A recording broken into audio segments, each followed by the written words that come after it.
সকালের কফি থেকে শুরু করে মোবাইল ফোন কিংবা পোশাক প্রতিদিনের ব্যবহার্য এসব পণ্য এখন থেকে কিনতে মার্কিন নাগরিকদের গুনতে হতে পারে অতিরিক্ত অর্থ। ট্রাম্প প্রশাসনের নতুন শুল্ক নীতির কারণে একদিকে যেমন পণ্যের সরবরাহ কমে যেতে পারে, অন্যদিকে মূল্যবৃদ্ধির কারণে বেশি অর্থ ব্যয় করতে হতে পারে মার্কিনদের। বিশেষ করে পোশাক খাতে দেখা দিতে পারে বিরাট প্রভাব, কারণ যেসব দেশ থেকে যুক্তরাষ্ট্র সবচেয়ে বেশি পোশাক রপ্তানি করে তাদের ওপরেই এবার সর্বোচ্চ হারে শুল্ক বসানো হয়েছে। ভিয়েতনাম, চীন ও বাংলাদেশের মতো দেশগুলো থেকে আমদানি করা পোশাকের ওপর ৩৪ থেকে ৪৬% পর্যন্ত শুল্ক আরোপ করা হয়েছে। এতে করে ওয়ালমার্ট, টার্গেট ও H&M এর মতো জনপ্রিয় স্টোরের পোশাকের দাম বাড়তে পারে উল্লেখযোগ্য হারে।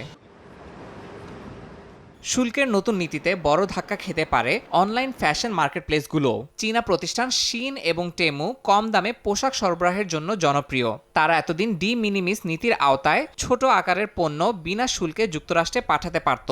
নতুন আদেশে এই সুবিধা বাতিল হওয়ায় এখন প্রতিটি পণ্যের উপর কর বসবে। অন্যদিকে জনপ্রিয় স্নিকার্স ব্র্যান্ড নাইকি ও অ্যাডিডাসও বেশিরভাগ পণ্য তৈরি করে এশিয়ার দেশগুলোতে। এই ব্র্যান্ডগুলোর জুতার দামও বাড়তে পারে ১০ থেকে ১২% পর্যন্ত। ইলেকট্রনিক্স পণ্যের ক্ষেত্রেও দেখা দিতে পারে বড় পরিবর্তন। প্রায় সব আইফোনই তৈরি হয় চীনে, আর স্যামসাংয়ের উৎপাদন কেন্দ্র রয়েছে ভিয়েতনামে। শুল্ক বৃদ্ধির কারণে এসব কোম্পানি পণ্যের দাম বাড়াতে বাধ্য হবে। এমনকি ভিডিও গেমিং কনসোলের ক্ষেত্রেও একই অবস্থা।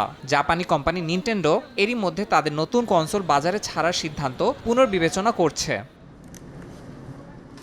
প্রতিদিনকার খাবারের বাজারে দেখা দিতে পারে মূল্যবৃদ্ধি। ব্রাজিল, কলম্বিয়া ও ইউরোপীয় দেশগুলো থেকে আমদানি করা কফি, অলিভ অয়েল কিংবা পানীয়ের দাম বাড়তে পারে নতুন শুল্কের কারণে। বিশেষ করে ইউরোপীয় ইউনিয়নের ওপর ২০% শুল্ক আরোপ করায় ইতালি, স্পেন ও গ্রিস থেকে আমদানি করা খাদ্যপণ্যের দামে প্রভাব পড়বে বলে ধারণা বিশ্লেষকদের। ইয়াসিন মোহাম্মদ জিসান, সময় সংবাদ।